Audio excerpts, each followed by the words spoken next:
जी हाँ दोस्तों, आज की वीडियो में बात करेंगे जीवाजी यूनिवर्सिटी के first year second year exam rules के बारे में। जैसा कि आपको पता है कि जीवाजी यूनिवर्सिटी के ओपन बुक सिस्टम से परीक्षाएं हो रही हैं। और दोस्तों, जब जीवाजी यूनिवर्सिटी की ओपन बुक सिस्टम से परीक्षाएं हो रही हैं तो दोस्तों इनके लिए कुछ रूल्स जारी किए गए हैं, कुछ रेगुलेशंस जारी किए गए हैं। उन्हीं के आधार पर आपकी परीक्षाएं करवाई जाएंगी ओपन बुक सिस्टम की फर्स्ट ईयर सेकंड ईयर के।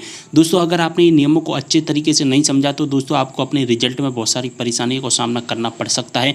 तो दोस्तों, इन नियमों को अच्छे से समझ लीजिए। वीडियो ज़रा लंबा जरूर हो जाएगा, लेकिन दोस्तों आपको सभी नियमों को अच्छे से समझाऊंगा। साथ ही आंसर शीट कैसे बनानी है, कैसे सबमिट करनी है, सभी चीज़ें आपको अच्छे से समझने वाली हैं। तो दोस्तों वीडियो को पूरा जरूर देखें। तो दोस्तों, जैसा कि आप देख पा रहे हैं, परीक्षार्थियों हेतु निर्देश, तो यहाँ पर कुछ निर्देश जारी किए गए हैं। उन निर्देशों को हम समझ लेते हैं। सबसे पहले तो दोस्तों यहाँ पर क्लियर मेंशन किया गया है कि अगर अभी तक एग्जाम फॉर्म फिल नहीं किया है तो दोस्तों जल्दी से एग्जाम फॉर्म फिल कर दीजिए। एग्जाम फॉर्म फिल करने का आपके पास में अंतिम मौका है। अब दोस्तों यहाँ पर हम बात करेंगे उत्तर पुस्तिका के संबंध में निर्देश, क्योंकि हमारे लिए बहुत ज़्यादा इंपॉर्टेंट है। आपको पता है कि ओपन बुक सिस्टम से परीक्षाएं हो रही हैं, तो ओपन बुक सिस्टम से जब परीक्षाएं हो रही हैं तो आपको अपने घर पर बैठकर एग्जाम देना है। और घर पर बैठकर एग्जाम देना है तो आंसर शीट भी आपको खुद ही बनानी होगी। जो आप अपनी आंसर शीट में क्वेश्चन लिखोगे वो आंसर शीट आपको खुद बनानी है। अब दोस्तों आंसर शीट कैसे बनानी है वो आप ज़रा समझ लीजिए। तो दोस्तों, जो आंसर शीट आपको बनानी है वो A4 साइज़ की बनानी है। जी हाँ दोस्तों, A4 साइज़ की। A4 साइज़ का क्या होता है दोस्तों, जो दोस्तों फोटोकॉपी करवाते हैं हम, फोटोकॉपी के पेपर का जो साइज़ होता है ना दोस्तों, वहीं A4 साइज़ का साइज़ होता है। तो दोस्तों अगर आप तो या तो फोटोकॉपी के कागज़ लगा सकते हैं, या दोस्तों आपका जो रजिस्टर होता है, बुकलेट होती है, वो A4 साइज़ की होती है, तो उसमें से आप पेज ले सकते हैं। अब दोस्तों उसमें से आपको कितने पेज लेने हैं, तो दोस्तों उसमें से दोस्तों आपको कितने पेज लेने हैं वो समझ लीजिए। उसमें से दोस्तों आपको लेने हैं टोटल 8 पेज। ठीक है, 8 पेज लेने हैं और दोनों साइड से कितने पेज हो जाएंगे, 16 पेज। तो दोस्तों जो आपको आंसर शीट बनानी है वो 16 पेजों की बनानी है। ठीक है, कितने पेजों की आंसर शीट बनानी है आपको, 16 पेजों की आंसर शीट बनानी है। अब दोस्तों 16 पेजों में आपको अपने क्वेश्चंस को लिखना है। ठीक है, ये लिखने वाले पेज हो जाएंगे। अब दोस्तों यहाँ पर क्लियर मेंशन किया गया है, जो आप उत्तर पुस्तिका बना रहे हैं उसका एक मुख्य पृष्ठ का एक प्रारूप है। उस प्रारूप को आपको वेबसाइट से डाउनलोड करना होगा, और वो प्रारूप दोस्तों आपको अपनी आंसर शीट के फर्स्ट पेज पर स्टेपलर करना होगा, जिसमें आपकी सभी डिटेल्स दी जाएंगी। परीक्षार्थी स्वयं का रोल नंबर, नामांकन नंबर, विश्वविद्यालय का नाम, विषय, उत्तर पुस्तिका, ये सारी डिटेल्स आपको दी जाएंगी। तो दोस्तों वो फर्स्ट पेज आपको कहाँ से मिलेगा, तो वो फर्स्ट पेज का मैंने वीडियो बना दिया है। उस वीडियो का लिंक आपको डिस्क्रिप्शन बॉक्स में प्रोवाइड करा दूंगा, या आप यूट्यूब पर सर्च करोगे तो आपको SBG चैनल का वीडियो मिल जाएगा। तो उस फर्स्ट पेज का आपको प्रिंट आउट निकाल कर, जितनी भी आपकी आंसर शीट है उतनी प्रिंट आउट निकालना है, और प्रिंट आउट निकाल कर आंसर शीट के फर्स्ट पेज पर आपको लगा देना है। ओके, एक बार मैं आपको बता देता हूँ किस तरह का फर्स्ट पेज होता है। तो दोस्तों जैसा कि आप देख पा रहे हैं, कुछ इस तरह का ये फर्स्ट पेज होता है। इसका आपको प्रिंट आउट निकाल लेना, प्रिंट आउट निकाल कर आपको अपनी आंसर शीट पर लगा देना है। ओके, तो दोस्तों अब हमारी आंसर शीट तैयार हो गई है। अब दोस्तों आंसर शीट पर हमने मुख्य पृष्ठ लगा दिया है, मुख्य पृष्ठ हमने लगा दिया। ठीक है, उत्तर पुस्तिका का प्रारूप लगा दिया। तो दोस्तों हमारा जो फर्स्ट पेज होगा वो क्या लगाना है, हमको प्रारूप लगाना है, यानी कि परफॉर्मा लगाना है। और सेकंड नंबर पर हमको क्या लगाना है, एडमिट कार्ड। एडमिट कार्ड का भी आपको प्रिंट आउट निकालना होगा। तो फर्स्ट नंबर पर आपको परफॉर्मा लगाना है, और सेकंड नंबर पर आपको एडमिट कार्ड लगाना है, और थर्ड नंबर से आपने जो 8 पेज की यानी 16 पेज की जो कॉपी बनाई है वो स्टार्ट हो जाएगी, और यहाँ से आपको क्वेश्चन लिखना स्टार्ट कर देना है आपको। इसके बाद दोस्तों यहाँ पर क्लियर मेंशन किया गया है थर्ड नंबर के पेज में कि आपको प्रत्येक विषय के लिए केवल एक ही उत्तर पुस्तिका बनानी है।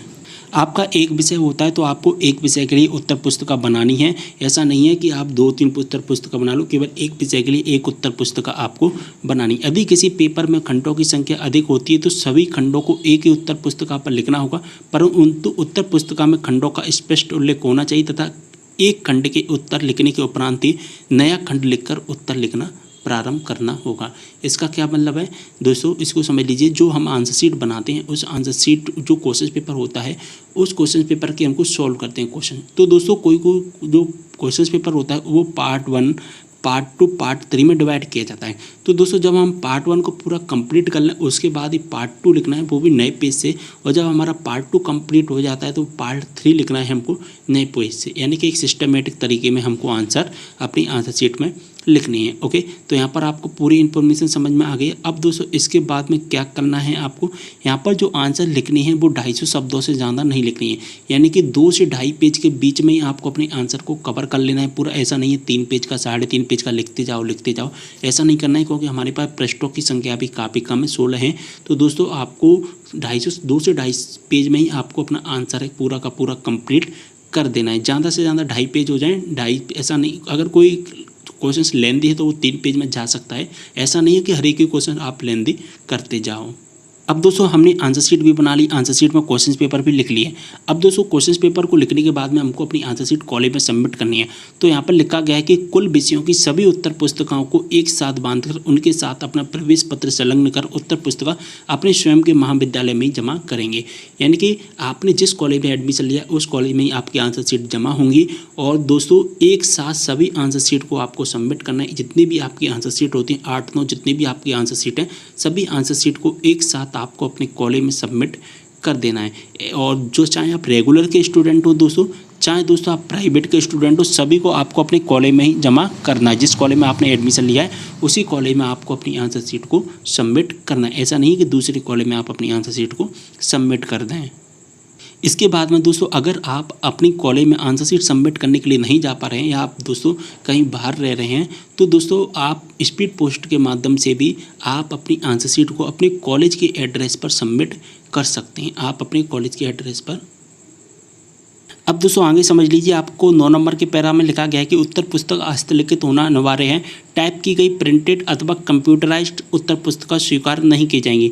यानी कि जो आपको अपनी आंसर शीट में क्वेश्चन सॉल्व करना है वो अपनी हैंड राइटिंग में ही करना है। ऐसा नहीं है कि आप दोस्तों टाइप की गई यानी कि कंप्यूटर से टाइप करवा कर जो कि कॉलेज में सबमिट कर दें, ऐसा नहीं करना है। आपको हस्तलिखित यानी कि अपनी हैंड राइटिंग में ही लिखना है। साथ ही दोस्तों आपको हैंड राइटिंग में किस पेन का यूज करना है, नीले या काले बॉल पेन का आप यूज करके अपनी आंसर शीट को आपको लिखना है। ठीक है, उम्मीद कर रहा हूँ पूरी इन्फॉर्मेशन समझ में आ गई होगी। मैंने आपको फुल डिटेल्स बता दी, सभी इन्फॉर्मेशन आपको दे दी हैं जो कि एग्जाम से संबंधित। अगर आपको कोई भी डाउट होता है आप कमेंट करके जरूर बताना चाहते हैं। इंस्टाग्राम पर फॉलो नहीं किया तो फॉलो कर लीजिए। जो भी आपके डाउट है इंस्टाग्राम पर DM के द्वारा पूछ सकते हैं। ओके, तो दोस्तों उम्मीद कर रहा हूँ सारी जानकारी समझ में आ गई है। तो वीडियो को लाइक करें, दोस्तों के साथ में शेयर कर देना है। अगर आपको अब भी दोस्तों एग्जाम से संबंधित कोई भी डाउट है कमेंट करें। मिलते हैं इस वीडियो के साथ, तब तक के लिए बाय।